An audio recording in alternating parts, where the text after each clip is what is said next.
그래서 우리가 이 말씀을 좀 보면서 정말 우리가 하나님의 심판대 앞에 설 때에 부끄럼 당하지 않기 위해서 내가 이 저주의 자식 같은 근성이 내가 안에 있지는 않는지 다시 한번 심각하게 돌아보면서 우리가 다시 한번 주님의 심판대 앞에 설 수 있는, 아름답게 믿음으로 설 수 있는 저와 여러분 돼서 여러분, 우리가 누가복음 19장의 말씀에 보면 우리가 깨어서 기도함으로 모든 환난을 능히 피하고 인자 앞에 서도록 우리가 하라고 말씀했는데, 다시 한번 우리가 아름다운 믿음의 모습들로 세워지고, 무엇보다도 오늘 베드로 사도가 이런 사람들은 저주의 자식이라고 하는 이 모습을 좀 구체적으로 우리가 묵상하면서 꼭 우리가 저주의 자식이 아니라 하나님의 축복의 사람, 하나님의 심판대 앞에 설 때 부끄럼 당하지 않는 칭찬받는 하나님의 사람들로 모두 세워질 수 있기를 예수 이름으로 축복합니다. 자, 첫 번째 우리 14절 한번 내용을 보십시다. 14절 보면 저주의 자식이 어떤 사람인지 자 오늘 말씀하고 있습니다. 14절 한번 읽습니다. 시작. 자, 첫 번째 여기까지입니다. 자, 여기 보면 음심이 이들이 누구냐? 마지막에 저주의 자식이다라고 했는데 음심이 가득한 눈으로 범죄하기를 쉬지 않는다 그랬어요. 이것을 제가 음심이 가득한 눈이라고 하는 것을 이렇게 한번 제가 붙여봅니다. 눈이 타락한 자라는 겁니다. 여러분, 이 저주의 자식이 그렇게 우리에게 멀리 있는 내용만은 아닙니다. 바로 눈이 타락한 자라는 거죠. 눈이. 오늘 여기에서 나오는 이 사람들은 육체를 따라 더러운 정욕 가운데 행하면서 주관하시는 하나님을, 예수님을 멸시하는, 여러분 하나님의 형벌 안에 있는, 그러면서도 영광에 여러분 영광 있는 자를 회방하고 그러는 바로 이단들을 말하기도 하면서 정말 그들 가운데 뭔가 여러분 타락되어져 있는 이 눈이 타락한 이 자들의 이 모습을 드러내고 있습니다. 이들은 대표적으로 음심이 가득한 눈을 가졌다라고 지금 이야기하고 있어요. 우리 지금 뭐 시대로 따지면 뭐 신천지다 그러면 신천지의 사람들의 특징을 이제 뭐 이야기할 때 그들은 진리를 모르고 거짓을 밥 먹듯이 하는 정말 거짓의 아비에 붙들린 자다 뭐 이렇게 우리가 표현할 수 있듯이 이 당시에 정말 사도 베드로가 말할 수 있는 이 악한 사탄에 붙들려 있는 주님의 심판대 앞에 반드시 여러분 서게 될 그 사람들의 모습이 뭐냐면 음심이 가득해서 이 범죄하기를 쉬지 않는다고 그랬습니다. 여러분 무엇입니까? 눈이 타락한 건데 이 눈이라는 거는 예수님은 그래서 내 몸에 등불이 뭐냐? 눈이라고 했어요. 눈이 어두우면 온몸이 어두우니라 이렇게 말씀을 하셨거든요. 그래서 이 눈의 타락은 눈이 타락한다는 것은 이 눈으로 보는 대로 죄를 짓게 되거든요. 그래서 성경의 말씀에 보니까 세상을 사랑하는 자들 하나님의 사랑이 그 속에 거하지 않는다고 말씀하면서 거기 뭐라고 기록되어 있냐면 이 세상의 것들은 첫째는 육신의 정욕과 그 다음에 안목의 정욕과 이생의 자랑이니 이렇게 되어 있거든요. 육신의 정욕, 그리고 안목의 정욕, 그 육신의 이 고깃덩어리 육체가 원하는 거대로 행한다는 거죠. 두 번째는 안목의 정욕, 눈으로 보는 대로 행한다는 거예요. 네 눈으로 이 눈의 정욕대로 행한다는 거죠. 우리 인생에 있어서 이 눈의 타락은 우리 아담과 하와 때부터도 그 선악과가 먹음직도 하고 보암직도 하고 지혜롭게 할 만큼 탐스럽게 여겨졌다는 것이에요. 보암직도 하다 이 말은 눈의 타락입니다. 그러니까 우리 인간이 이 눈의 타락을 통해서 선악과를 벗게 되고 하나님의 말씀을 본마하고 멸망의 길을 걸어가게 됐다는 거죠. 그래서 여러분 눈이 타락하면 영적인 세계를 위해서 기도 많이 하시는 분들이 하는 게 뭐냐면 이게 눈으로 보는 대로 죄가 들어온다는 거예요. 이게 눈이 보는 대로 죄가 들어온다는 거죠. 물론 이 혀로다가 말하는 것대로 죄를 범하는 것도 있지만 이 눈과 혀와 이 귀가 우리의 마음을 자극시켜서 우리를 하여금 죄를 짓게 한다는. 그래서 이게 사람이요 타락되면, 저주의 자식이 되면 특징이 있는데 벌써 이 눈이 달라요. 우리가 지난 주일날 오후에 이 저주의 자식 같은 사람들의 모습을 말했습니다. 지난 주일날 오후 설교가 여호수아 갈렙 얘기였죠. 거기 보면 12명을 보냈는데 10명의 전당꾼은 그 가나안 땅을 바라보면서 악평을 합니다. 악평을. 무엇입니까? 그들의 눈이 타락되니까 그곳에 가서 하나님이 주실 믿음의 땅을 보지 못했어요. 하나님이 주실 비전을 보지 못했어요. 만약에 그들이 눈이 타락하지 않았다면 그것을 보고 나서 이야 진짜 하나님이 주실 땅 기가 막히다고, 야 얼마나 좋은 땅이면 그 땅에서 제일 싸움 잘하고 덩치 큰 사람들이 사는데 우리보다 몸집이 이따시 많은 사람들이 그 땅을, 최고의 땅을 지켜낼 만큼 그 땅은 진짜 하나님이 우리에게 주신 아주 멋진 땅이다. 할렐루야. 눈이 타락하지 않았다면 주님이 주실 땅의, 가나안 땅의 아름다움을 믿음의 눈으로 바라보고 이야기했을 거예요. 똑같은 것을 바라보고 여호수아 갈렙은 과연 적과 꿀이 흐르는 땅이다, 정말 하나님께서 우리를 기뻐하시면 그 땅을 우리에게 주실 것이다 하면서 기뻐하잖아요. 그런데 여러분 10명의 전당꾼은 어떻습니까? 그거 보고요 하나님이 우리를 죽이려고 이곳으로 이끌었다고 저주를 하며 악평을 합니다. 왜 그렇습니까? 그들의 눈이 믿음이 아닌, 그들의 눈이 이미 타락해서 하나님이 주실 놀라운 축복과 상급과 하나님의 은혜가 보이지 않는 거죠. 하나님이 주실 여러분 축복과 하나님이 주실 놀라운 비전이 보이지 않고 뭐만 보이는 겁니까? 세상적인 관점으로만 보이는 거죠. 그래서 눈이 타락하면 죄악을 기뻐하고 어두움을 기뻐하고, 이 눈이 타락하면 미혹돼서요, 그 미혹돼서 하나님이 주신 축복이 안 보이는 거예요. 그리고 여전히 자기의 수준으로만 보이는 거죠. 우리의 눈이 죄에게 붙들리면 내 수준으로만 보는 겁니다. 선악과 먹은 후에 인간이 어떻게 타락합니까? 눈이 타락해서 내 수준으로 보이는 거예요. 선과 악에 있어서 기준이 누구냐? 하나님이 아니에요. 말씀이 아니에요. 내가 돼가지고요 나의 미혹되고 분별이 무너지고, 마귀는요 하나님의 천국의 하늘에서 쫓겨나서 땅에 떨어진 자예요. 여러분 이것처럼 그들의 눈이요 하나님의 나라에서 쫓겨나서 여러분 바깥 어두움까지 땅으로 내어 쫓긴 그놈의 눈 수준까지 우리 인간이 타락할 때 마귀의 수준으로 떨어져 가지고 우리의 눈의 가치가 떨어져 가지고 하나님이 주시는 신령한 것을, 생명나무를, 신령한 비전과 신령한 축복과 신령한 상급과 신령한 능력을 보지 못하고, 아멘 합시다. 그리고 뭐를 봅니까? 자기의 타락한 천사처럼 가치가 떨어지고 가치가 떨어진 여러분 타락한 천사의 그 관점의 눈으로 선과 악을 분별하니, 자기가 하나님에 대해서 분별하는데 그 분별이 올바른 것을 판단할 수 있는 눈이면 좋은데 그게 안 되는 거예요. 그러니까 하는 것마다 죄고 하는 것마다 여러분 하나님 보실 때 근심이고, 여러분 멸망의 길을 걸어가는 저주의 일을 하는 겁니다. 그러니까 여러분 아담과 하와 선악과를 먹으면서부터 눈이 타락하고, 그 눈이 타락하는 것이 눈이 가치가 볼 것을 보지 못하고 보지 말아야 할 것을 보면서 여러분 멸망의 길로, 저주의 길로 가게 되는 거죠.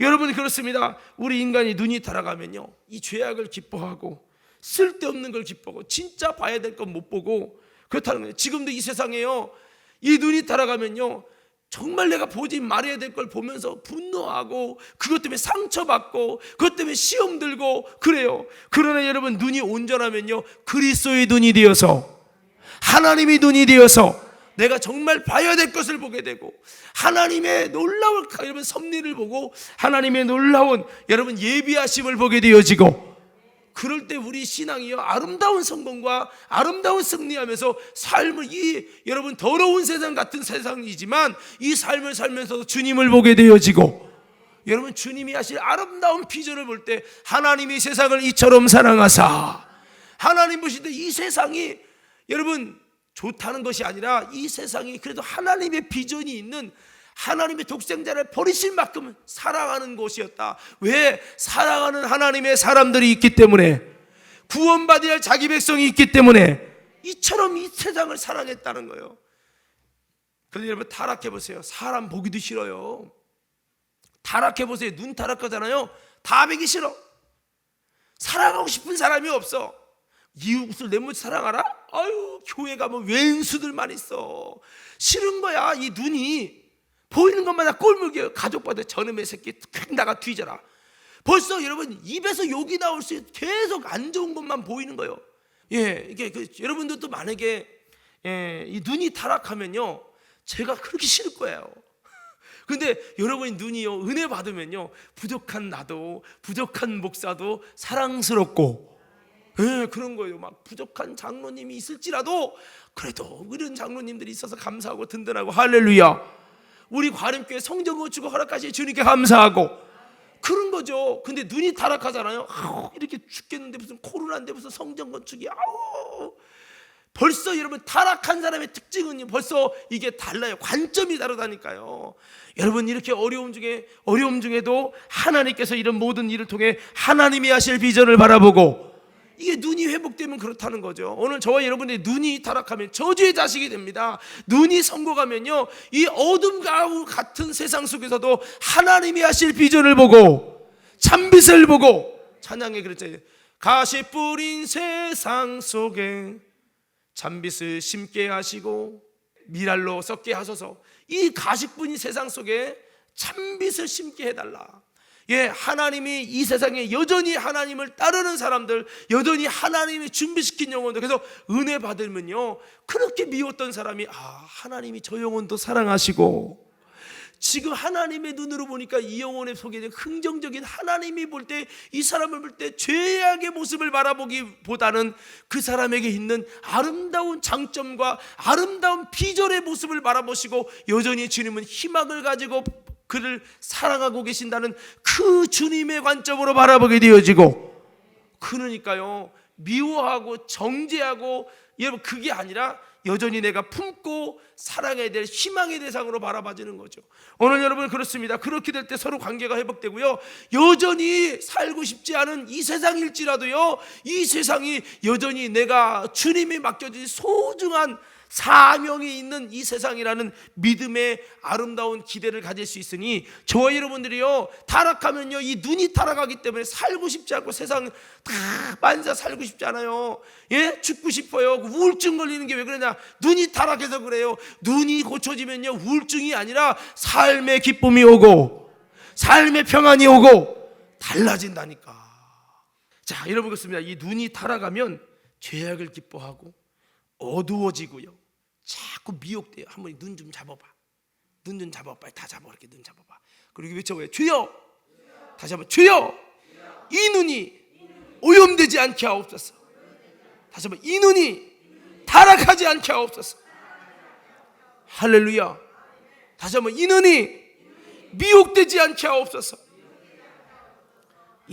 아이고 눈을 만졌더니 잘 안 보이네.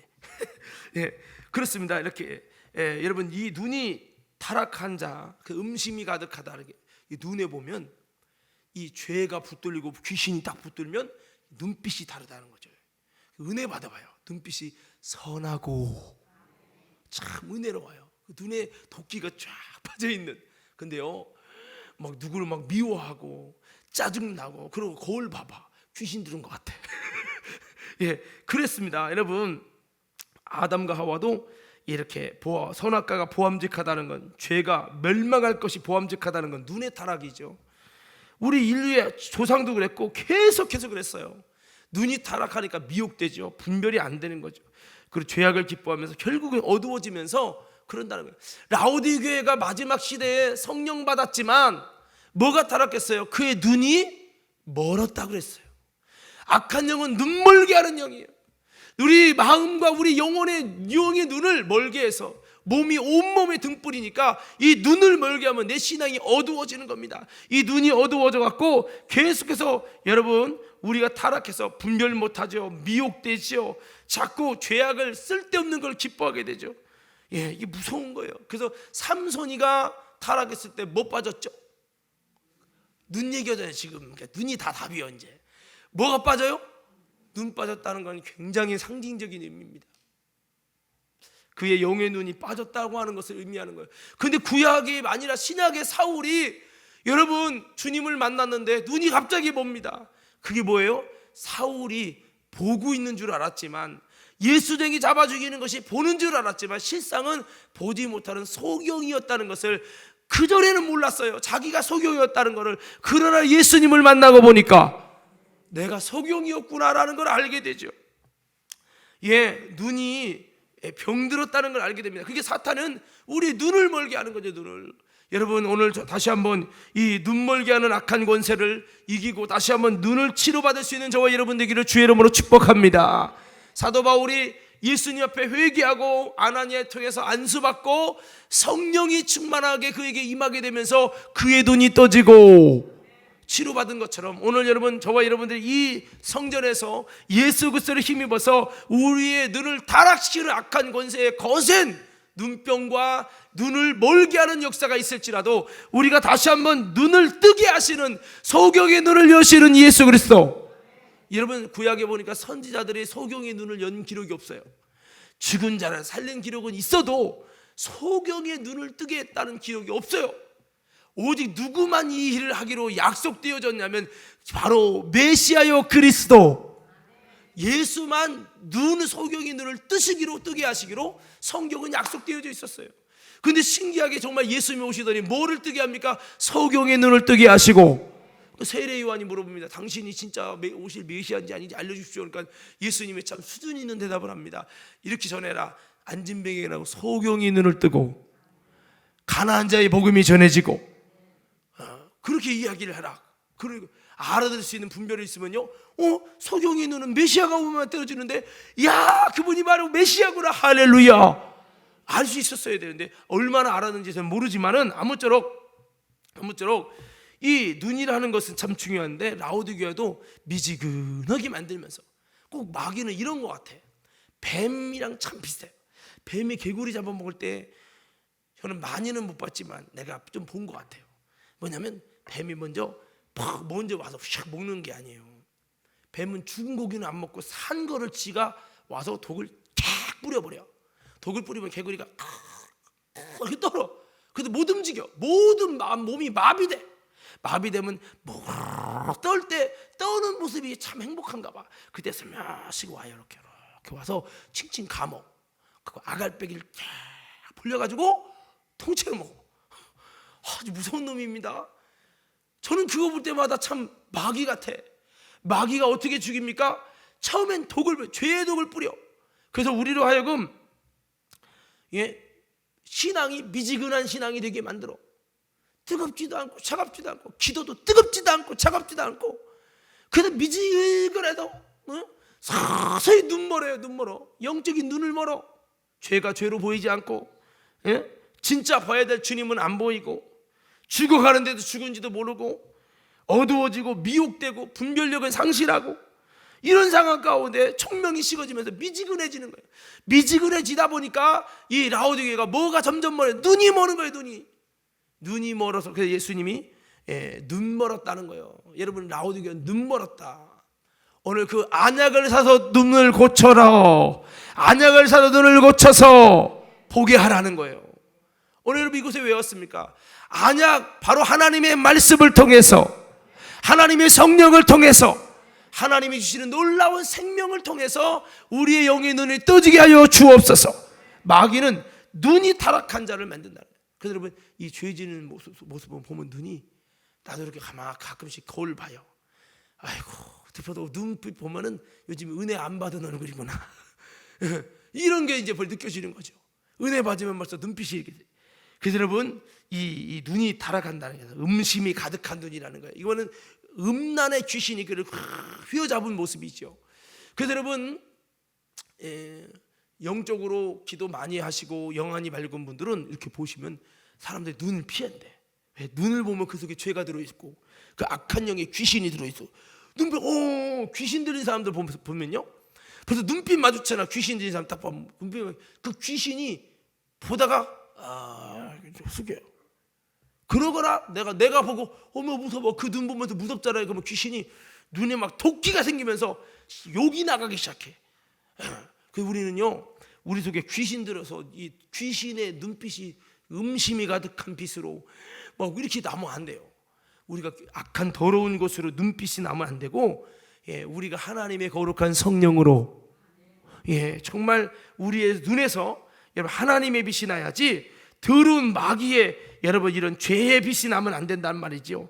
그래서 오늘 이렇게 이 마귀는 이렇게 우리의 눈을 타락시켜서 여러분 저주의 자식을 만든다는 겁니다. 오늘 이들의 특징은 음심이 가득한 눈을 가졌다는 거예요. 여러분 어떤 눈을 가졌습니까? 샛별 같은 그 눈. 우리 어떤 눈을 가졌습니까? 여러분 그거 아시죠? 저는 눈안수는 이렇게 별로 해보지는 않았어요. 근데 제가 아는 뭐 여기 옆에 연세중학교 제가 존경하는 목사님이신데 그 윤석준 목사님 같은 경우도 그 사모님이 이렇게 아픈 사람 아주 아무나는 아니고 정말 필요한 사람들은 눈안수를 한다는 거예요. 눈안수 잘못하면 큰일 나죠. 눈이라는 게 참 중요한데 이 눈, 그래서 이 눈을 타고 다 죄가 들어오고 눈으로 보는 대로 죄가 들어오고 눈을 보는 대로 탐심이 들어오고 선악과를 눈으로 봤기 때문에 자꾸 여러분 죄가 들어와서 탐심이 들어와서 먹게 된 것이죠. 우리의 모든 여러분 범죄는 다 그렇지 않습니까? 다윗이 왕이 출전하는 전쟁에 출전하지 않고 여러분 뜰을 이렇게 거닐다가 뭐를 봅니까? 보지 말아야 할 걸 보죠. 여인이 목욕하는 걸 보고 뭐가 들어옵니까? 죄가 들어오지요. 그래서 그것으로 말미암아 음심이 가득한 눈이 돼가지고 결국 타락을 하게 되고 이것 때문에 하나님이 다윗을 죽이기까지 하려고 작정하시는 이런 일이 일어나고 하나님의 구원의 감격이 사라지는 참 비극이 시작되고 다윗이 피눈물을 흘리고 사람들 앞에 미친 짓을 하고 비참하게 그 자식 앞에서 여러분 개 취급당할 만큼 비참한 신세의 고통을 그것 때문에 그 죄 때문에 여러분 겪게 되죠. 이 모든 것이 바로 이 눈이라는 거죠. 그래서 눈을 조심하면 우리 외쳐봅시다. 눈을 조심합시다. 근데 이게 사실 쉬운 게 아니에요. 저도 목사지만 이 눈을 조심해야 돼. 눈을. 그래서 저도 그렇게 살지 못하지만은 저도 이제 잘 안 보는 편인데 그놈 이 TV를 이제 제가 뉴스 정도 외에는 거의 안 보는데 이게 조그만 TV가 생겨갖고 요게 문제예요. 요게 조그만 TV 이거로다가 뭐 우리 교회 유튜브도 보지만 다른 것도 볼 수 있잖아요. 그러니까 이게 이런 것을 통해서 눈으로 보는 대로 이게 몸에 마음에 여러 가지가 들어온단 말이에요. 그래서 이 안목의 정욕, 보고 싶은 정욕, 여행도 보고 싶은 정욕이죠. TV도 보고 싶은 정욕이고 이 눈을 통해서 들어오는 죄가 상당수 있다는 거예요. 눈을 타락시킨다는 거예요. 이게 아까 말한 개구리 사건처럼 우리가 독을 뿌리는 거죠. 독을 뿌려 바닥 떠서 아무것도 못할 때 그때 마귀가 와서 통째로 잡아먹는다는 거죠. 이렇게 마귀는 우리의 이 마음에 등불인 눈을 멀게 하고 눈을 어둡게 해서 여러분 우리를 멸망시키는 놈이 약한 마귀 사탄이고 우리를 이렇게 저주의 자식을 만들어가는 사탄이는 이 눈을 무너뜨린다는 거죠. 그래서 눈멀게 하는 권세가 이 라오디게를 눈멀게 했고 지금도 저와 여러분의 삶에 눈멀게 하는 일을 한단 말이죠. 오늘 저와 여러분들은 다시 한번 이 자리를 통해 이 심야기도를 통해 눈먼 눈이 띄어지고 다시 한번 여러분 안약을 사서 발라보게 되는 역사가 이 자리를 통해서 충만하게 나타나기를 주의 이름으로 축원합니다. 이것을 위해서 방법 없습니다. 라오디게에게 뭐라고 합니까? 열심을 내고 회개하라. 뭐 하라고요? 열심을 내고 회개하라는 거예요. 문 밖에서 문을 두드리노니 너희가 문만 열면 주님이 너희에게 들어가서 먹고 그런 나로 더불어 마시리라 야바로 말씀합니다. 우리가 다시 한번 문을 열고 다시 한번 우리의 눈을 보게 해달라고. 여러분 내가 오늘 그 찬양하면 좋겠네. 어두워진 세상길을 그거를 내가 안 주고 다른 곡을 줬는데 얼른 찾아서 지선이도 주고 주어서 준비시켜요. 이 눈을 그렇습니다. 그래서 내가 회복되면 거룩하게 되면 눈이 먼저 회복되어지고 그 관점이 회복되는 거예요. 눈의 관점이 회복된단 말은 가치관이 회복되어지는 거예요. 그러니까 벌써 가치관이 달라지죠.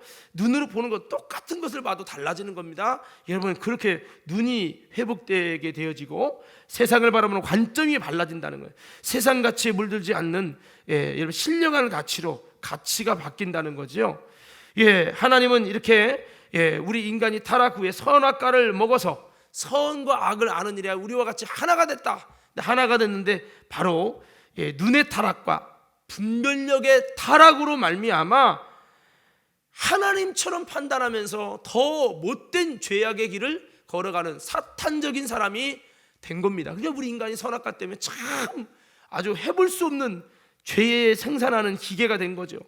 그래서 우리 주님이 우리를 새롭게 하실 때 무엇을 하겠습니까? 우리의 눈부터 고치고, 우리의 눈부터 고치고. 그래서 사도 바울이 그가 여러분 회개하고 성령을 받으니까 뭐가? 그의 눈이 떠지고, 눈이 떠졌다는 것은 영적으로 그의 영의 눈을 하나님이 열어주셨다는 것을 의미하는데, 이와 같이 우리는 다시 한번 이 눈이 올바라야 아름다운 역사를 여러분 행할 수 있는 저와 여러분이 되는 것을 기억하기를 바랍니다. 한번 외쳐봅시다. 그렇게 한번 그런 의미에서 외쳐봅시다. 주여! 다시 한번 눈을 열어주시옵소서. 찬양에 이런 찬양이 있어요. 내 맘의 눈을 여소서 주 보게 하소서. 뭐 이렇게 찬양이 있어요. 그렇죠? 오늘 음심이 가득한 눈이 되지 말아야 됩니다. 죄악이 가득한 심령이 죄악에 가득 찬 눈이 되지 말아야 됩니다. 귀신에게 장악당한 눈이 되지 말아야 됩니다. 미혹에 붙들린 눈이 되지 말아야 됩니다.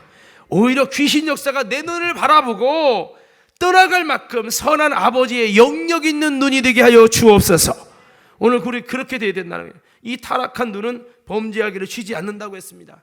이 눈이 올바르면 주를 보게 되어지고, 이 눈은 여러분 나를 의의 길로 선한 길로 인도해 주실 것입니다.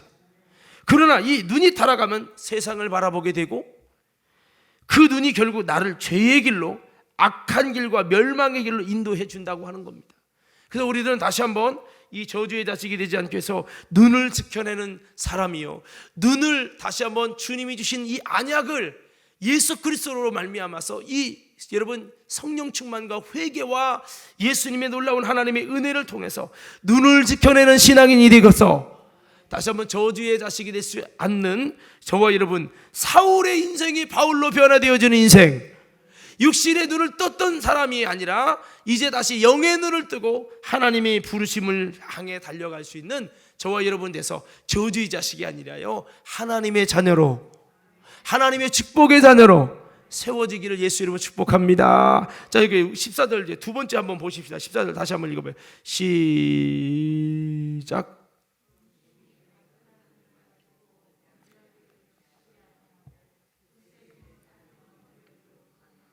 자, 여기 보세요. 여기 보면 굳세지 못한 영혼들을 유혹하면서, 굳세지 못한 영혼이 뭐예요? 믿음이 약한 자들이에요. 사람의 초신 좀 몰래 악한 게 아니라 좀 굳세지 못한 영혼들이 있어요. 좀 다니엘 같은 사람은 굳센 영혼이에요. 바울 같은 사람도 굳센 영혼이고요. 근데요, 금방 누군가에 의해서, 사람에 의해서, 환경에 의해서 휙휙 움직이는 거예요. 굳세지 못한 영혼들, 마음의 기준이 없는 사람들, 하나님의 기준이 없는 사람들, 이런 사람들 굳세지 못한 영혼이거든요. 그런 사람 특징이요, 누가 가서 술 좀 먹, 아유 뭐 나 권사는 뭐 이렇게 김명호 권사님 죄송해요, 권사님 이용해서, 아유 나도 권사인데 다 먹어 괜찮아, 창민 집사 먹어 괜찮아, 그 다 그러면서 이런 얼마나 페코레냐고 힘들겠어. 이렇게 이제 먹어줘야 딱 스트레스 풀리고, 스트레스 풀려야 또 기도도 하고 하는 거지 뭐. 하나님이 술 취하지 말라고 했지 먹지 말라고 한 거 아니요. 그리고 그러면 굳세지 못한 영혼이, 그래요, 그냥 권사님도 먹는데 그래요, 내가 너무 고정관념이 돼, 보수인가 봐요, 내가 좀 신앙이 보수적이라 그런가 봐요. 그러면서 또 굳세지 못한 영혼이 넘어갑니다. 이게 무서운 거죠. 그래서 이 저주의 자식이 누구냐? 굳세지 못한 영혼들을 유혹한다는 거예요. 한번 다시 외쳐보자. 주여! 다시 크게 외쳐. 주여! 내가 굳세지 못한 영혼들을 유혹하는 사탄의 인도자가, 다시 한번 사탄의 인도자가, 다시 한번 사탄의 인도자가 되지 말게 하옵소서. 내가 믿었다는 이유 때문에 나도 모르게 그렇게 하는 거죠. 아유 권사님, 아유 집사님 괜찮아, 아유 나도 권사인데도 주일 범하는데 뭐 괜찮아 다 괜찮아, 갔다 와 주일 범한다고 하나님이 지옥 가는 거 아니야. 굳세지 못한 영혼들을 자꾸 죄짓게 이끄네, 당신의 잘못된 신앙이. 할렐루야. 넘어가면 안 되는데 저도 마음 약해서 넘어갈 때가 있어요. 주의를 범한다는 것이 아니라 이게 문제예요. 자, 그래서 악한 길로 인도하여 많은 이들을 멸망으로 이끄는 사탄의 도구로 쓰인다는 거죠. 우리가 여러분 전에 N번방 사건을 알 겁니다. 그 N번방 사건에 그 사람이 이 굳세지 못한 사람들을 다 돈으로 이제 영혼을 유혹하는 거죠. 그래서 많은 사람들이 그 N번방에 들어가기도 하고, 그래서 타락하고, 뭐 나도 잘 모르지만 들은 얘기에 뭐 한 번 얼마를 내고 들어오면 평생 뭐 그 어떤 분이 사람이랑 관계를 갖고 영상을 계속 보게 한다는 이런 유혹에 빠져가지고 N번방에 들어가고 그것에 매이고 한 번 들어가면 나올 수 없고 뭐 이런 여러분 이야기가 있잖아요. 굳세지 못한 영혼들을 유혹하는 거죠. 거기에 여러분 엮인 사람이 얼마나 많겠습니까? 그렇습니다. 사탄의 이 악한 길로 인도해서 많은 영혼들을 멸망하는 그 사탄의 도구로 쓰여지는 이 사람이 바로 이 저주의 자식이라는 거죠. 약한 영혼들을 유혹합니다. 미혹과 유혹과 의혹 영에서 우리는 다시 한번 자유할 수 있는 저와 여러분 되기를 주의 이름으로 축원합니다. 마귀가 우리를 미혹시키고 유혹하고 그 다음에 의혹하는데 이 세 가지 귀신 역사가 우리에게서 나에게 힘을 발휘할 수 없는 사람이 되어야 되는데 우리도 모르게 유혹에 넘어가고 우리도 모르게 의혹하고 자꾸 의심하게 의혹의 영이 그래 성경이 다 진짜가 아니야 무슨 이게 다 그렇게 믿는 거지 종교심으로 다 만든 거지 사람이 다 만든 거지 이런 생각이 그 마음의 의혹의 영이 그렇게 역사하는 거예요. 무슨 심판이 있어 죽으면 끝이지 의혹의 영이 그렇게 의심을 하게 하는 거예요. 그러니까 막상 여러분 그 예수 믿지 천국쯤 믿지라고 하지만 너 진짜 믿어? 그러면 글쎄 죽어봐야 할 것 같아. 거기서 흔들리는 거예요. 왜? 그 사람이 진짜가 아니니까 진짜 참 믿음이 없으니까 의혹을 당하는 거예요. 의혹을 참 믿음이 없으면 자꾸 의심하고요 의혹 당하는 거예요. 누가 뭐라고 무슨 책을 뭐 흔들리고 저 흔들리고 오늘 여러분 우리 의혹 당하지 않으면 확실한 믿음을 갖고 베드로가요 예수님 얘기해도 안 믿잖아요. 안 믿어서 선생님이라고 했어요. 근데요 그 말씀을 의지하여 그물을 내렸는데 분명히 베드로가 도저히 잡을 수 없었던 물고기가 153마리가 잡히고 그물이 찢어질 만큼 배가 가라앉을 만큼 잡힌 거예요. 이런 것은 할 수가 없는 우연에서도 우연히 일어날 수 없고 내 생에 단 한 번도 일어나지 않았어요. 근데 그분의 말씀을 의지하여 내렸고 의지하여 올렸는데 바로 잡혔다. 이거는 창조주가 아니고선 조물주가 아니고 할 수 없어요. 이분이 도대체 누구길래 이렇지 충격 때문에 그것을 자연스럽게 묵상하는데 놀라운 하나님의 임재가 그에게 다가오면서 이분이 누구냐?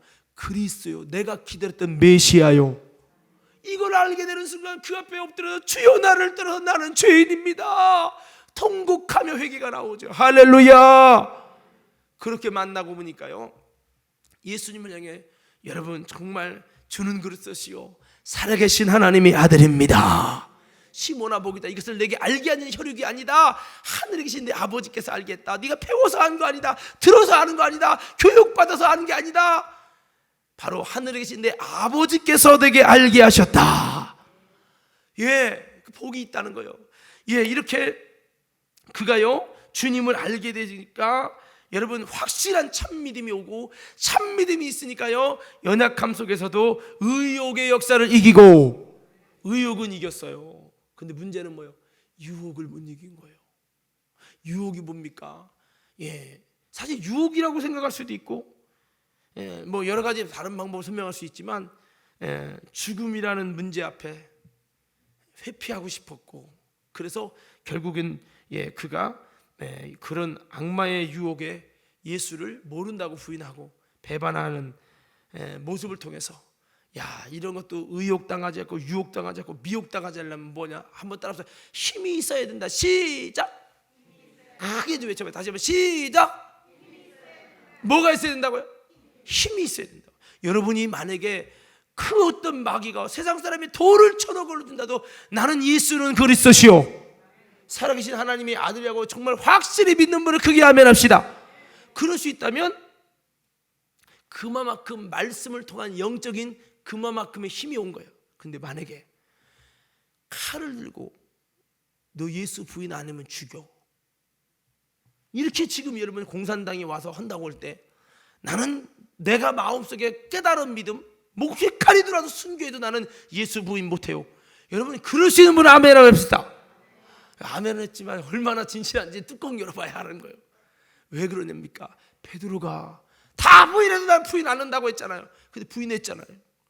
이게요, 내 지식과 현실의 삶이 다르다는 거예요. 그래서 우리는 여러분 힘을 키워야 되고, 믿음도 힘이거든요. 지식도 힘이에요. 근데 이보다 더 큰 힘을, 반석의 믿음이라는 힘이 와야 유혹도 이길 수 있고 미혹도 이길 수 있고 의욕도 이길 수 있고 그렇다는 거죠. 그래서 오늘 다시 한번 우리가 이런 미혹과 의욕과 유혹의 영에서 우리가 자유하고 굳세지 못한 영혼들을 막 꼬시고 넘어뜨릴 때 거기서 자유하려면 유혹에도 의욕에도 미혹에도 넘어가지 않으려면 뭐예요? 우리는 무엇보다 힘이 있어야 돼. 그 힘은 성령으로 공급되어지고 말씀, 참 진리의 말씀으로 공급되어지고 예수의 보혈의 피로 여러분 이런 힘이 온다는 걸 기억하면서 저 여러분 다시 한번 예수 피로 이런 힘이 오고요, 여러분 말씀으로 힘이 오고 성령으로 힘이 있어서 악한 마귀의 모든 괴계를 능히 이길 수 있는 승리하는 저와 여러분 되게 되어지기를 주의 이름으로 축원합니다. 우리 계시록 12장 한번 펴봐요. 12장 11절 12장 11절 10절 11절 10절 11절이요. 이제 우리 하나님의 구원과 능력과 나라와 또 그의 그리스도의 권세가 이루었으니 우리 형제들을 참수하던 자 곧 우리 하나님 앞에서 밤낮 참수하던 자가 쫓겨났고 또 여러 형제가 어린 양의 피와 자기의 증거하는 말을 인하여 저를 이기었으니 그들은 죽기까지 자기 생명을 아끼지 아니하였도다. 자 보세요. 이 형제들이 뭐를 이겨요? 저를 이겼대. 저가 누굽니까? 지금 여기 큰 용이 나오죠. 큰 용. 이 큰 용의 엄청난 참소와 역사를 이기는 거예요. 할렐루야. 악한 마귀를 어떻게 이겼냐? 이 마지막 때에 보니까 악한 마귀를 어떻게 이겼냐 보니까 여러 형제가 어린 양의 피와 뭐를요? 피가 무서워. 예수 피가 얼마나 무서운 줄 아십니까? 바로 권세가요 10가지 재앙할 때 개구리 때 메뚜기 뭐 여러분 이재양 별거 다 해도요 또 악랄하게 어이구 내가 보내줄게 진 것 같은데 일어나가지고 또 마음이 완악해서 안 보내는 거예요. 근데 언제 바로가 무릎을 꿇습니까? 바로 무엇입니까? 여러분 장자의 죽음, 그 장자의 죽음 때 이스라엘 백성은 피를 바르고 유월절 사건이죠. 피를 바르고 여러분 바로 그리스도의 보혈의 피를 통해서 악한 바로 권세가 무릎을 꿇고 결국요 예수 그리스도의 보혈의 피를 발랐을 때 사탄의 권세는 무릎을 꿇고 말았다는 거예요. 여러분 그렇습니다. 이렇게 이 악한 큰 용을 어떻게 우리가 이겨요? 루시퍼를 어떻게 이겨요? 근데 형제들이요 예수님이 아니라 형제들이 이긴다는 거예요. 뭐로? 어린 양의 피로. 뭐로요? 여러분 그 피를 힘입으시기를 주의 이름으로 축원합니다. 여러분 제가 지난 주일날 그랬죠. 초기 기독교 공동체 예배는 모일 때마다 예수의 피와 살을 나누고 모일 때마다 예수의 죽으심과 그의 피의 언약을 나누면서 예수님이 정말 돌아가시기 전에 모일 때마다 나를 기념하라고 그 피를 기념하며 그의 피의 언약을 나누는 아주 예수의 피와 살을 중심으로 다루고 있는 예배였어요. 그래서 그들은 뭐래요? 예배하러 모였다고 하지 않았어요? 떡을 떼려 하여 모였다. 지난주에 설교 들은 분 알잖아요.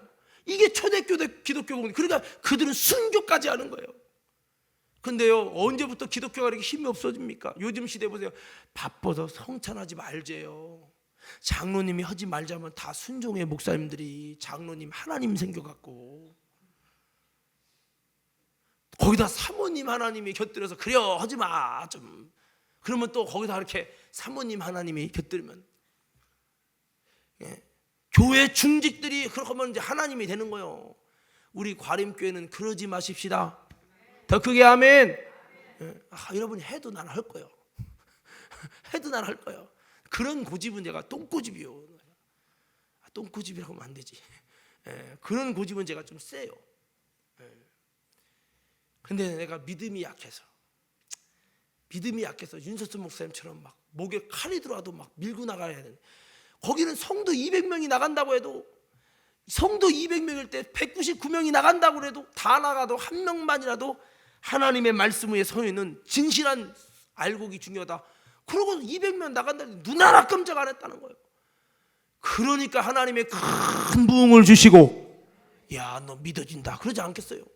저처럼 이렇게 믿음이 약해서 성도들에게 휘 흔들리고 저기 흔들리고, 내가 이래서 하나님 앞에 크게 쓰임을 받지 못하는 거예요. 그래서 여러분, 진짜 하나님이 쓰시는 사람들 보세요. 성도들의 말에 칙칙 흔들리지 않아요. 그게 좋은 것 같죠? 목사님 센스 있고 우리말을 잘 들어줘. 좋은 것 같죠? 당신 영혼 다 죽여. 내가 물어볼게요. 내가 의사야, 세브란스 의사. 여러분들이 죽을 병이기 때문에 죽느냐 사느냐 문제 갖고 와서 여러분 저 의사한테 약을 조제하고 이렇게 합니다. 근데 여러분이 근데요 이게 이렇게 아프고요 저기 저렇게 아프고 자꾸 얘기를 합니다. 그러니까 어떻게 해드릴까요? 시킨 대로 다 해드릴게요. 그리고 의사가 그 환자가 의사가 됐어. 환자가 시킨 대로 약을 처방을 해주네. 내 의견은 없어. 환자가 시킨 대로. 그럴까요? 그러면 머리 아픈 약 드릴게요. 또 뭘까요? 그리고 환자가 시킨 대로 다 해주고 의사의 여러분 어떤 갑자기 단어가 생각나네. 의사의 어떤 주관이 없이 의사만의 나름대로 이건 이렇게 해야 된다고 하는 이게 소신도 없이 환자의 말에 끌려다니면서 그러면 못하러 거기까지 갔어. 내가 만약에 세브란스 의사인데 여러분 죽을 병에 걸려서 오는데 내가 소신 없이 여러분이 시키는 대로 다 여러분이 의사가 돼가지고 하는데 다 들어줘서 그냥 그렇게 처방해. 난 주사는 싫으니까 주지. 알았다, 주사 안 준다고. 나 약도 싫으니까 주지 말라. 안 준다고. 그러고서 그냥 시킨 대로 다 해. 그럼 내가 그런 의사여서 여러분 내가 그런 의사인데 여러분 시킨 대로 다 해주는 의사야. 그럼 그런 의사 밑에서 치료받고 싶어요. 다른 사람은 바꾸야 해요. 바꿀 거야 아마 다. 그러면서 왜 영혼은 그렇게 안 해요? 깨닫는 은혜가 있기를 주의 이름으로 축원합니다. 영혼은 왜 그렇게 하냐고요? 내 육신이 싫어도 목회자가 영적인 소신을 가지고 주장할 때 믿고 따라갈 수 있는 사람, 왜 영혼이 당신 육체보다도 안 중요합니까? 여러분 근데 사실은 내가 포장해서 이렇게 좀 좋게 목회자 입장에서 표현한 거지 현실에서는 우리 목사님 설교가 길어. 성도가 양이 목자를 끌고 가. 여러분 목자가 양을 끌고 가야지 눈먼 소경 같은 양을 여러분 양이 목자를 끌고 가요? 양이 볼 때는 이렇고 양이 볼 때는 목회는 이렇고 그게 현실이 아닙니까? 한국교회가 아닙니까? 성도들이 예배 자꾸 짧게 드리라고 해서 목사들이 성도 떠날까 봐 짧게 드리는 거 아니에요? 한국교회가 어디까지 무너진 겁니까? 심야 예배 안 모여버려. 목사가 안 하게. 심야 예배 없어진 교회 많아요. 주일 오후 예배 없앤 교회 많아요. 저보고도 어떤 부흥 강사님이 와서 주일 한 달에 한 번씩은 주일날 오후 예배 드리지 말라고 하더라고요. 근데 그건 못하겠다고 그랬어요. 내가 이 교회는 그렇게 해서 무너졌던 교회입니다. 절대 못합니다. 내가 그랬어요. 그러니까 나보고 고집세다 이런 식으로 하더라고. 하나님 나라 가봐야 알죠. 뭐가 맞는지. 할렐루야. 여러분 그래서 물론 전략적인 부분도 있겠지만 그분은 물론 잘 활용을 지혜롭게 또 해가지고 또 목회 부흥을 이룬 것도 있겠지만 물론 중심이 중요합니다. 하지만 우리 신앙인들이 뭔가 이런 부분에 정말 여러분 중심을 가지고 있어야 돼요. 초대교회는 여러분 예수의 피에 관한 아주 집중적인 이걸 했어요. 그래서 제가 여러분 좀 이렇게 자꾸 좀 너무해서 여러분들이 싫어할 수도 있지만 제가 존경하는 윤석준 목사님 거기 교회는 예배 시간마다 보혈 찬송 안 차나 그 전사 잘라. 보혈 찬송 않는 찬양 인도자는 잘라버립니다. 왜 네 맘대로 찬양하니? 왜 네가 하고 싶은 감정적인 찬양해? 주님이 받고 싶은 찬양해야지. 이렇게 하면 얼마나. 근데요 신기한 건요, 저도 한번 이렇게 가봤지만 어떤 날은 찬양하러 들어가네. 찬양하는 데부터 벌써 눈물이 그냥 초조 흘러. 그 예수의 보혈의 피만 집중하는 교회 가운데 하나님이 주시는 은혜가 있어서 찬양 듣는데 그냥 하염없이 눈물이 그냥 왜 그런지 몰라. 통성기도 딱 들어가면 그냥 벌써 그래서 그러니까 대구에서까지 올라오는 거예요. 부산에서도 올라와. 왜? 10년을 있어도 자기가 있는 곳에서 하나님의 임재를 잘 못 느끼는데 거기만 오면 임재가 일어나. 그러니까 오는 거예요.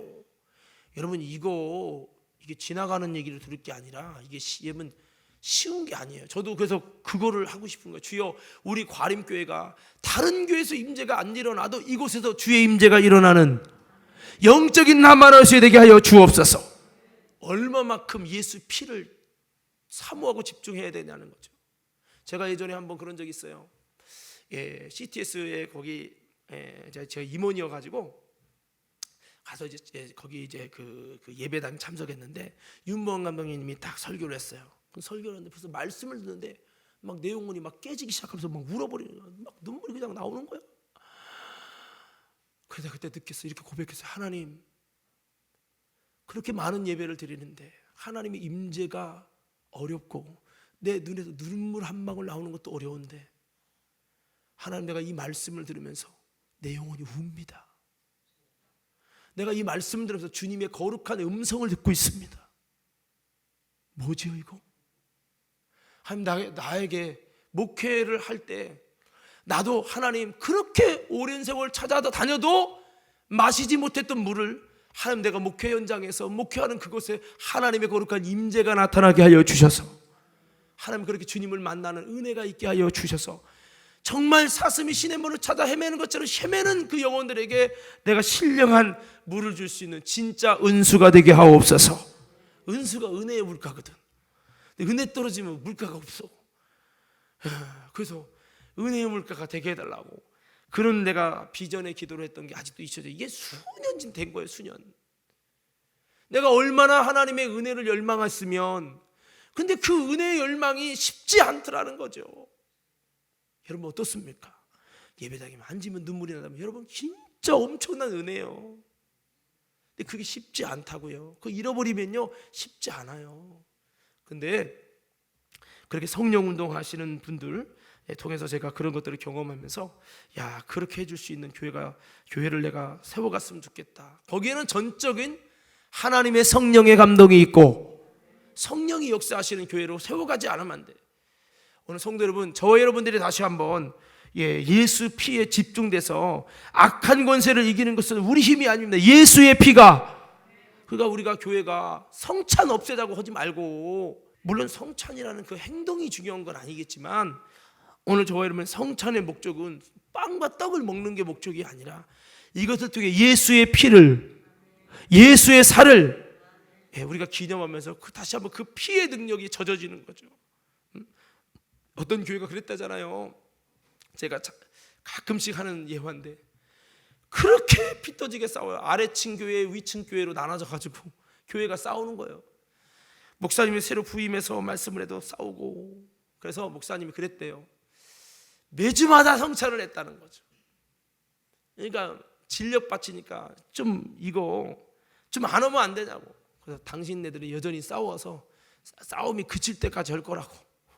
결국에 나중에 성찬하면서 성찬으로 온전히 하나가 됐었다는 간증의 이야기를 들었습니다. 여러분, 우리는 별로 그렇게 크게 안 여기는데 그 예수 피가 바로의 권세를 꺾고 큰 용을 이기게 하는 능력이었다는 거예요.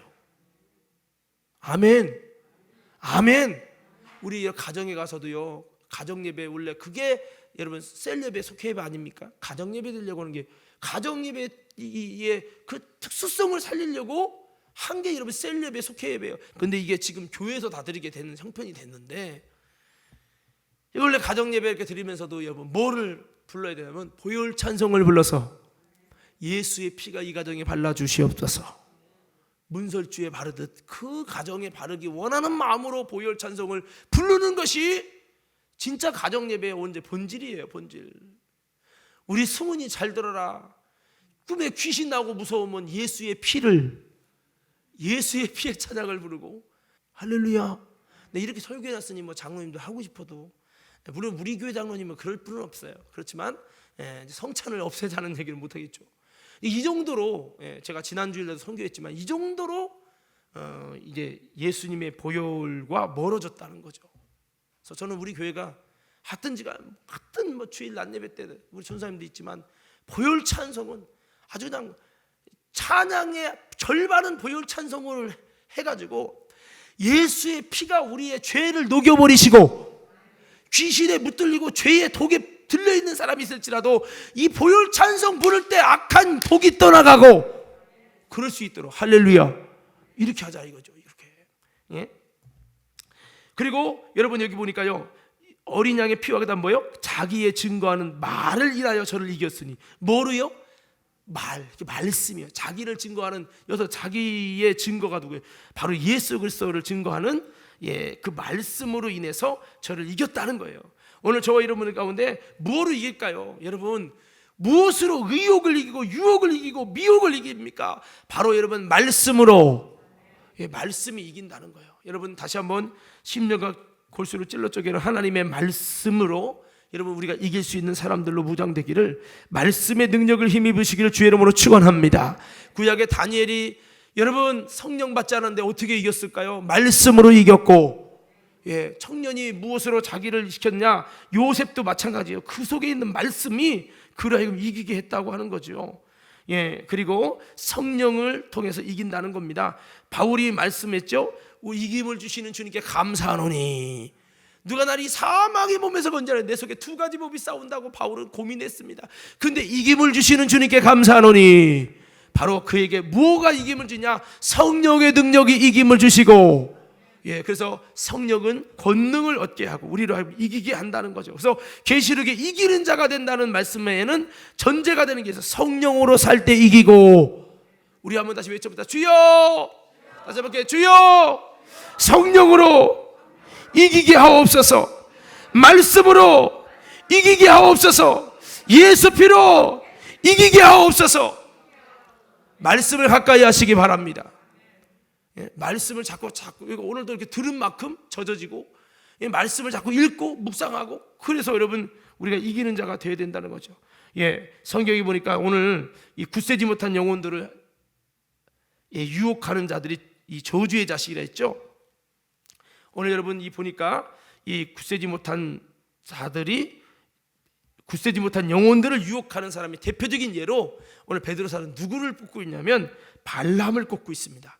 이 발람은 발람 한 사람 때문에 수많은 이스라엘 백성이 미혹당해서 죽게 됐는데요. 뭐냐면 이스라엘 백성을 저주하라고 발락이라는 사람이 와가지고 꼬십니다. 그러니까 나는 하나님을 섬기는 사기 때문에 하나님께 기도해보고 하나님이 하나님하고 그렇지만 않습니다. 기도해보더니 하나님이 응답하셔서 내가 축복하고 내가 이끄는 이스라엘을 네가 감히 저주를 해? 그러니까 그 발람이 어이구 하나님 안 하겠습니다. 안 하겠습니다.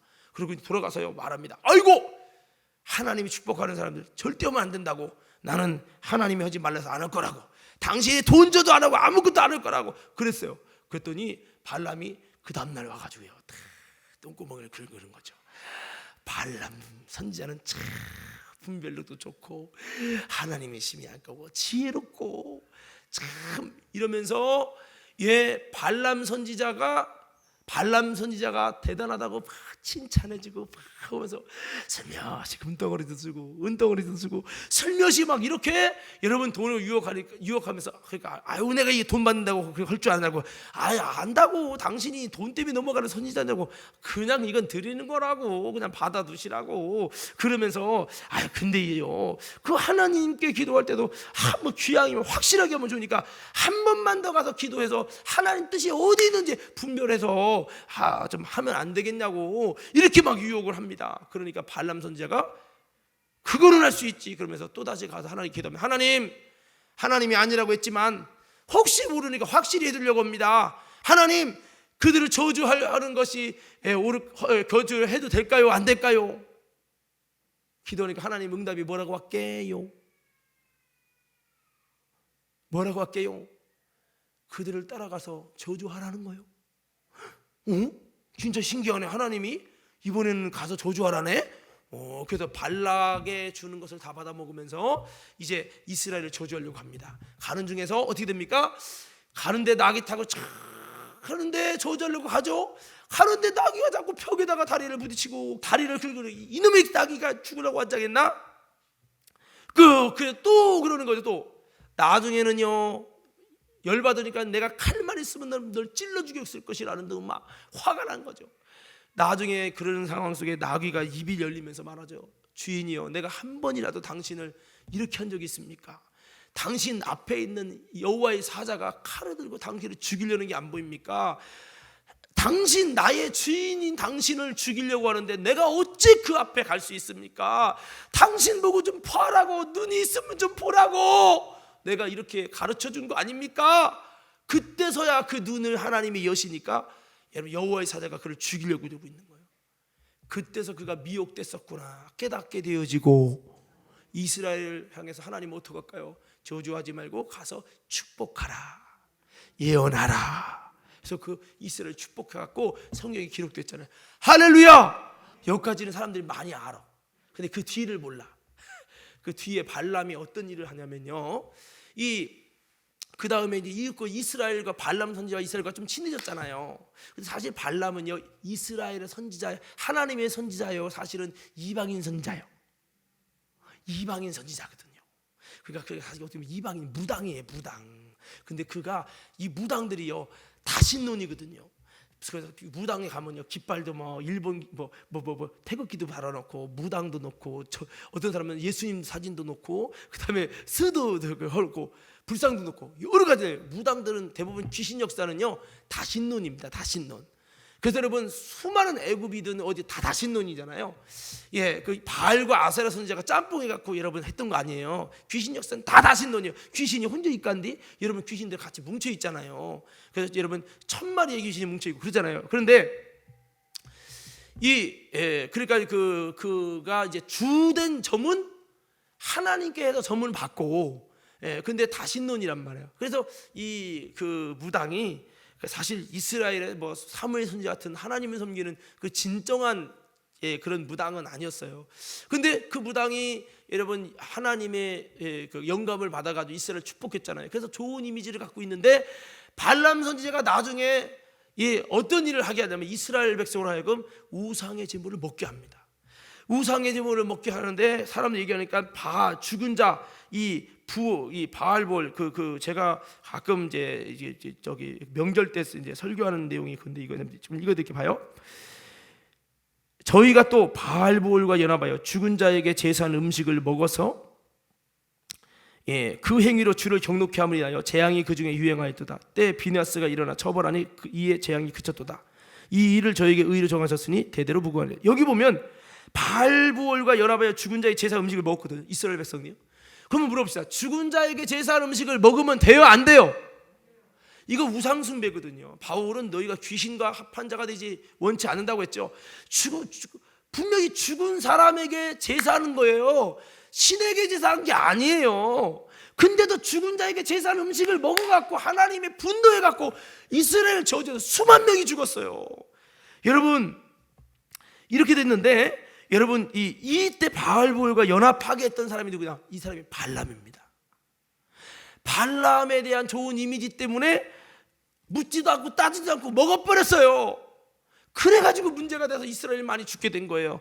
여러분, 그러니까 여기서 그래서 발람이라는 선지자는 그때부터 미혹의 사람의 대표적인 인물이 누구다? 발람이 된 거예요. 발람이 앞에서도 미혹당했지만 마지막에 결국에 또 미혹당해서 비참한 죽음과 비참한 인생으로 끝마친 사람이 누구냐? 발람이에요. 그래서 발람은 미혹당하는 사람의 대표적인 인물이고, 그래서 오늘 성경에는 말하는 겁니다. 굳세지 못한 영혼들, 누가 이스라엘 백성들을 누가 발람 선지자가 미혹시켜서 그들을 이끌어서 유혹했잖아요. 수많은 사람이 이것 때문에 유혹 때문에 죽었잖아요.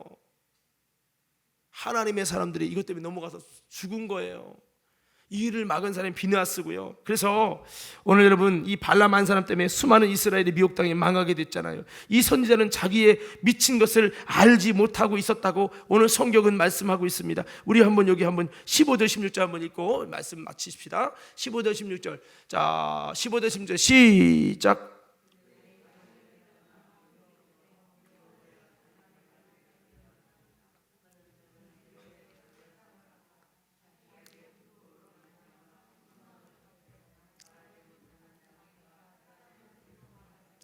이 선지자의 미친 행동을 저지하였는. 자, 여기 보면 이 선지자는 자기의 미친 것을 알지 못하고 있었습니다.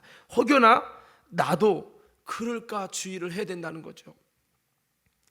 하나님께서 여러분 금지시켜 주기까지 본인이 깨닫지도 분별하지도 돌이키지도 못할 만큼 여러분 이 선지자는 미혹을 당했어요. 이것이 미혹이에요. 분별도 안 되고 돌이키지도 못하고 깨닫지도 못하는 거. 이런 모습이 나에게는 없는가? 이 말은 미혹당하는 자가 저주의 자식. 제가 여러분 저주의 자식 외치면 여러분들이 미혹당하는 자 외쳐보세요. 저주의 자식. 다시 한번 저주의 자식. 미혹당해서 여러분 깨닫지도 못하고 돌이키지도 못하고 그러는 거죠. 우리도 사탄에게 미혹당해서 여러분 미친 것을 금하지 못하고 있는 내 모습은 아닌가? 도박, 쾌락, 음란, 돈, 스포츠, 취미 등 여러 가지 이렇게 굳세지 못한 영혼들을 미혹하는 일에 쓰임받은 사람이 발람인데, 그도 한때는 하나님의 신에 의해 예언도 한 사람이에요. 그런데 뭔가에 미혹돼서 수많은 이스라엘 하나님의 백성들, 믿음이 약하고 굳세지 못한 영혼들을 유혹했습니다. 오늘 저와 여러분들이 그렇게 되지 않도록, 이 사람이 누굽니까? 저주의 자식이죠.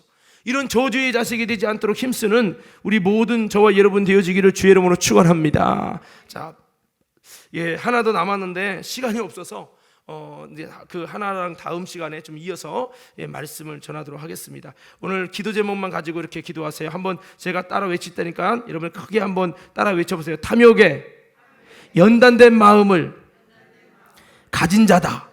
이게 이제 세 번째인데요. 제가 제목만 하는 거예요. 그래서 아까 여러분 이 눈이 타락한 자가 저주의 자식이고, 두 번째 미혹당하는 자. 그래서 굳세지 못한 영혼들을 유혹하는 이 미혹당에서 뭐가 뭔지 모르고 그렇게 하는 미친 것을 금하지 못하는 자, 이것이 저주받을 자식이고요. 나도 죽고 남도 죽이게 하는 사람들입니다. 세 번째가 바로 이게 탐욕에 연단된 마음을 가진 자. 그것이 이제 죄와 탐욕에 연단된 양심의 가책을 못 느끼고, 여러분 죄 지어도 양심이 있고 선한 양심, 신앙 양심이 있는데, 이 신앙 양심이 계속 죄를 지으면 사탄 습에 닿으면 양심에 화인 맞아가지고 이제는 영적인 본능이 사라져갖고 죄를 지으면 평안함이 없고 마음이 불안하고 그런 게 있어야 되거든요. 이게 사라지는 거예요. 이게 사라지면서 영적 본능이 사라지는 거예요. 그래서 찬양에 전의 죄에 빠져서 평안함이 없을 때 예수 십자가의 공로 힘입어, 그런 거죠. 그게 돼야 되는데 그게 안 된다는 거죠. 탐욕에 연단돼 갖고 죄에 연단돼서 마음에 가책이 안 생기는 거예요. 생명력이 상실된 거예요. 여러분 보세요. 제가 머리가 잠을 안 자면 머리가 아파요. 그러면 이게 정상이에요, 안 정상이에요? 아니 잠을 안 잤더니 머리가 아파. 그러면 그게 정상이 안 정상이요? 정상이지. 여러분 잠을 안 자면요, 한번 안 자봐. 진짜 안 자봐. 하루 2시간씩만 3일만 그렇게 해봐요. 나중에 저 같은 사람은 처음에는 잇몸이 피가 나요. 두 번째 머리가 아파요. 그냥 아픈 게 아니라 나중에 뒷골이 아프고요, 측면이 아프고요, 이렇게 아픕니다. 이거 해본 사람만 알아요. 근데 그게 사실 정상이라고요. 나는 3일 동안 안 자고 일주일 동안 안 자도 괜찮아. 정상이 아니야. 그건 문득병 걸리면요 하나도 고통이 없대요. 그런데 다리가 부러져도 모르고, 팔 한 짝 잃어버리고 와도 잃어버린 줄 모른대. 감각이 없어서. 그럼 물어봅시다. 정상이요? 정상이 아니죠. 여러분 췌장암 걸렸는데 여러분 걸린지도 모르고 여러분 간암이 걸려도 죽을 지경에 와도 아픈 줄 모르고 있다가 죽어. 여러분 차라리 아프면 사인이 있고 바늘로 찔러도 찔렸다는 사인이 있는 게 나은 거지. 아멘. 죄에 범하고 믿음에서 떠나고 정욕적인 삶을 살면 내 양심이 가책 느껴서 불편하고 주님께 죄송해서 하루 종일 마음이 불편하고, 할렐루야, 그게 정상이라고요. 그렇지 않아? 심야비 안 나와도 멀쩡해. 그게 비정상이에요. 비정상. 마음껏 놀아도 멀쩡한 게 비정상이라고요. 영적인 감각이 있다면 절대 그럴 수 없는 거죠. 근데 죄에 연단된 마음 같잖아요. 그게 없어요. 여러분 엠번방한 사람, 물론 그도 나름대로 느꼈겠지만 그런 사람 여러분 대부분 이 생명력이 상실되면 죄지어도 평안이 없어야 되는데 그냥 괜찮은 거예요. 그래서 여러분 성경은 뭐예요? 디모데전서 4장에 보면 양심에 화인 맞아서 외식함으로 거짓말하는 자들이라고 그랬잖아요. 양심이 무너지는 거예요. 오늘 그래서 저주받을 사람이 뭐요? 이 탐욕에 연단된 마음으로 양심이 무너지는 겁니다. 저주의 자식이 이게 양심이 마비되면 큰일 난다는 거예요. 여러분, 하나님의 뜻대로 살지 못하는 것 때문에 늘 가슴 아파할 수 있는 저와 여러분 되어지기를 주의 이름으로 축원합니다. 그런 마음을 가져야 되는 겁니다. 그래서 우리가 다시 한번 이런 연단된 마음, 탐욕에 연단된 마음을 가지면 나중에는요, 죄져도 감각도 없고 그냥 막 나가는 겁니다. 굉장히 무서운 거죠. 양심, 신앙 양심이 마비돼 버리는 거예요. 그런 사람 저주의 자식이라는 거예요. 오늘 이런 저주의 자식이 되지 않고 주님의 심판 앞에 서기 위해서 다시 한번 신앙 양심이 회복되게 하옵소서. 그리고 다시 한번 내가 굳세지 못한 자들을 미혹으로 나도 죽고 남도 유혹하는 정말 미쳐가지고 미친 것을 하나님이 금지시키기 전까지는 깨닫지 못하는 그런 내가 되지 않도록 다시 한번 내가 선한 인도자가 되게 하여 주옵소서. 더 나아가서 내 눈이 멀지 않도록 내 눈에 아름다운 하나님이 영적인 눈을 열어주셔서 다시 한번 음심이 가득하고 죄악이 가득한 눈, 귀신에 붙들린 눈이 아니라 악한 영을 몰아낼 수 있는 영력 있는 거룩한 눈, 되게 주님이 기뻐하시는 아름다운 눈이 되게 하여 주옵소서. 오늘 이 새벽에 이 밤에 이렇게 기도하시고 들어가는 저와 여러분 되기를 주의 이름으로 축원합니다.